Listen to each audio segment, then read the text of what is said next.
Episode 10 की शुरुआत में रुआन बाहर आती है और निंग के साथ बिताए हुए उन हसीन पलों को याद करने लगती है। उन पलों को याद करके उसके चेहरे पर छोटी सी मुस्कान भी आ जाती है, पर फिर से उदास हो जाती है। उसके जाने के बाद वहां पर निंग भी आता है। वहां टूटते हुए तारे गिर रहे थे, वह उन्हें ही देखने लगता है, पर वह रुआन के साथ बिताए हुए मीठे पलों को भी याद करने लगता है। इधर घर पर भी रुआन निंग को याद कर रही थी। दोनों की हालत एक जैसी ही थी, दोनों एक दूसरे को याद कर रहे थे। अभी प्रेजेंट में निंग छत पर बैठा था। रुआन वहां पर आती है और उसे कॉफी देती है और वह दोनों टूटते हुए तारों को गिरते हुए देखने लगते हैं। अगली सुबह रुआन अर्ण चाय के पास आती है। जब वह पीछे मुड़ती है तो अर्ण चाय का बेटा और बहू आए थे।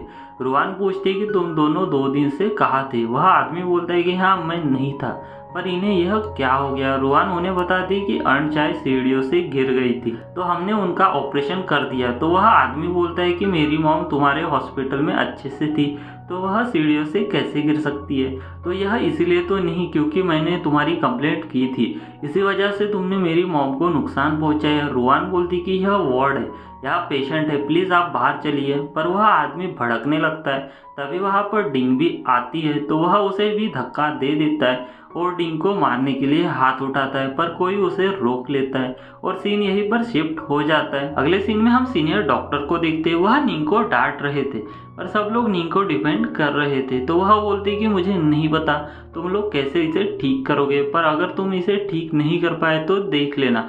उनके जाने के बाद निंग सबको डांटने लगता है। तभी हम देखते हैं कि डिंग को और रुआन को चोटें आई थी।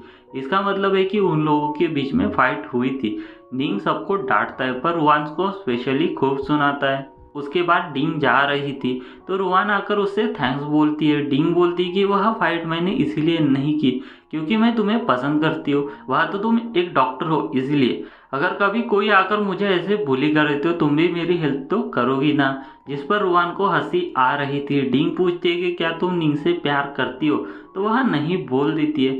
फिर निंग और रुआन घर जाने के लिए निकलते हैं। वहीं पर अर्ण चाय का बेटा भी होता है। निंग काफी थक गया था तो वह रुआन को ड्राइव करने को बोलता है और बैठते ही सो जाता है। तो रुआन उसे सीट बेल्ट लगाकर देने लगती है। तभी वह आदमी आकर उनकी क्लोजअप फोटो ले लेता है। वह लोग वहां से शियांग को स्कूल से पिकअप करने आते।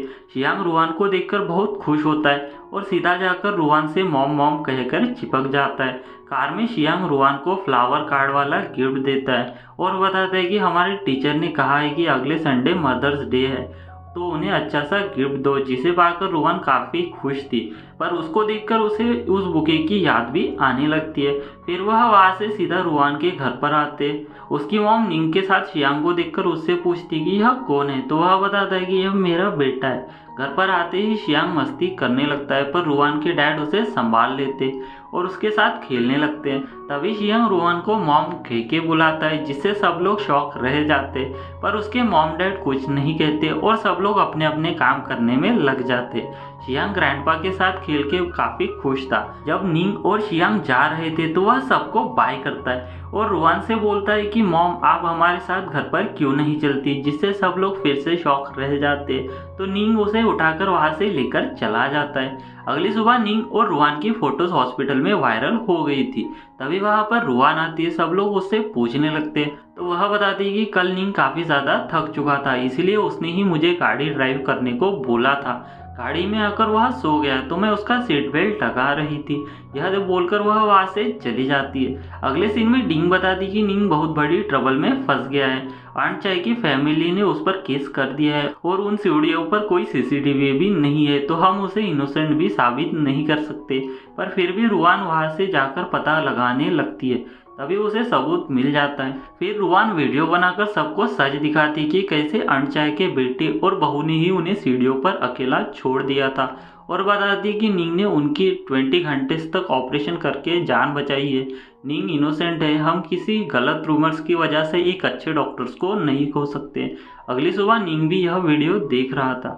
रुआन रात को काम करके वहीं पर सो गई थी तो निंग उसके लिए कॉफी बनाकर लेकर जाता है। पर तभी निंग का फोन बजता है, जिससे उसकी नींद खुल जाती है तो वह उसे कॉफी पीने के लिए दे देता है। रात को रुआन घर पर आती है तो उसके घर के सामने एक मिनी कूपर खड़ी थी। उसका भाई उसके पास आकर उसे चाबी देता है। तो वह पूछती कि यह क्या है। तो उसका भाई पूछता है कि क्या तुमने बाहर खड़ी कार नहीं देखी। तो रूहान बोलती कि मजाक मत करो। तो वह उसे गाड़ी ऑन करके दिखाता है, जिससे वह काफी ज्यादा खुश हो जाती है। अगली सुबह वह अपनी कार से हॉस्पिटल आती है और निंग के गाड़ी के पास ही गाड़ी पार्क करती है, पर निंग को वहां से निकलने में थोड़ी सी मुश्किल हो जाती है। तो वह बोलता है कि तुम्हें गाड़ी पार्क करना सीखना होगा। अगली सुबह एक लड़का हॉस्पिटल में आता है और निंग के कैबिन के पास आकर ही बेहोश हो जाता है। फिर निंग उसका इलाज कराता है। उसका नाम डू शाइयो था। जब वह होश में आता है तो निंग अपना नाम बताने लगता है, पर वह बोलता है कि मैं आपको जानता हूँ, उस दिन मैंने अपॉइंटमेंट ली थी और वह वीडियो भी मैंने ही रिकॉर्ड किया है। उसने निंग की फाइट का वीडियो डाला था जो कि वायरल हो गया था। फिर निंग उसे बताता है कि तुम मेरे ऑफिस के सामने नीचे गिरे थे, तो मैंने एमआरआई किया, तुम्हारे ब्रेन में ट्यूमर है, वह ठीक भी हो सकता है और मैं तुम्हें ठीक करने की पूरी कोशिश करूंगा। तो डू बोलता है कि मुझे आप पर भरोसा है। रात को रुआन जा रही थी तो निंग आकर उसकी कार में बैठ जाता है और बोलता है कि तुमने शियांग से घर पर आने का प्रॉमिस किया था। तो वह भी मानकर निंग के घर पर आ जाती है। वहाँ शियांग काफी ज्यादा मस्ती कर रहा था। ज्यादा रात होने पर शियांग सो जाता है तो रुआन वहां से जाने के लिए निकलती है, पर तभी बाहर निंग का सेकंड ब्रदर आ जाता है। तो रुआन जाकर शियांग के रूम में छिप जाती है, पर निंग का भाई अपने भतीजे से मिलना चाहता था। तो वह डोर खोलता है, रुआन डोर के पीछे ही छिप जाती है। निंग उन्हें लेकर सोफे पर आता है तो वह बोलने लगते हैं कि मैंने तुम्हें 20 लड़कियों के साथ ब्लाइंड डेट पर भेजा था, तुम्हें उनमें से कोई भी लड़की पसंद नहीं आई, तो तुम्हें कैसी लड़की चाहिए। तो निंग बोलता है कि जो आपको पसंद हो। तो वह बोलती कि तो सारी मैंने ही तो पसंद की थी। निंग उन्हें बोलता है कि कल मेरे बहुत से ऑपरेशन है, तो प्लीज आप यहाँ से चले जाइए बोलकर उन्हें बाहर निकाल देता है। रुआन बाहर आती है और उससे बोलती कि वह तुम्हारी बहुत ज्यादा केयर करते हैं, इतनी केयर कि तुम्हारे लिए 20 से भी ज्यादा लड़कियां सिलेक्ट की, और उसकी खिंचाई करके वहां से जाने ही वाली थी। पर निंग बोलता है कि वह अभी सीढ़ियों पर ही होंगे। तो रुआन थोड़ी देर के लिए वहीं पर रुक जाती है। अगली सुबह रुआन तानिया को यह बात बताती है तो वह बोलती कि मैंने भी उसे कुछ लड़कियां दिखाई थी, पर उसे एक भी पसंद नहीं आई। तभी उसे मॉम का मैसेज आता है, उन्होंने उसके लिए एक प्रोफेसर लड़का ढूंढ लिया था जिसके साथ उसे कल ब्लाइंड डेट पर जाना था। तो तानिया उसे चिढ़ाने लगती है कि यह काफी अच्छा लगता है। अगली सुबह रुआन ब्लाइंड डेट के लिए रेडी होती है, पर उसकी मॉम को वह ड्रेस पसंद नहीं आती। तो वह उन्होंने नई ली हुई ड्रेस उसे देखकर बोलती कि इसे ट्राई करो। वह ट्राई करती है तो उसमें वह काफी ज्यादा खूबसूरत लग रही थी। उसका भाई उसे चिढ़ाने लगता है तो वह उसके ऊपर पिलो फेंक के मारती है और ब्लाइंड डेट पर चली जाती है। उसकी मॉम डैड को बताती है कि यह रिश्ता उसकी आंट ने भेजा है, लड़का प्रोफेसर है। तो भाई बोलता है कि वह तो निंग भी था। मॉम बोलती है कि मैं भी चाहती हूँ कि वह दोनों फिर से एक हो जाए, पर रुआन ऐसा नहीं चाहती। और यहीं पर यह एपिसोड खत्म हो जाता है। मिलते हैं दोस्तों इसके नेक्स्ट पार्ट के साथ। Thanks for watching.